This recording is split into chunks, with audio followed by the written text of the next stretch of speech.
السلام عليكم ورحمة الله وبركاته أعزائي المتابعين.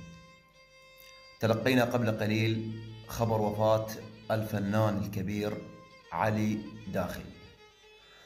إنا لله وإنا إليه راجعون. نسأل من الله أن يرحمه برحمته الواسعة ويغفر له ويسكنه فسيح جناته.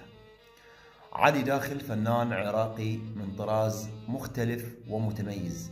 بدأ العمل المسرحي في العشرينيات من عمره بمراكز الشباب في محافظة ميسان عام 1976، وساعده ذلك ليرتقي على خشبة المسرح، واستمر به الحال بالتمثيل إلى عام 2020. علي داخل شارك في العديد من الأعمال الفنية على مستوى العراق والوطن العربي، من أبرزها مسلسل بيت الطين، وماضي يا ماضي، ومسلسل المحلة، ومسلسل فشافيش، فضلا عن مساهماته في المسرح الشعبي العراقي لسنين طويلة. هو من محافظة البصرة، رحم الله الفقيد بواسع الرحمة والمغفرة، وألهم أهله وذويه الصبر والسلوان.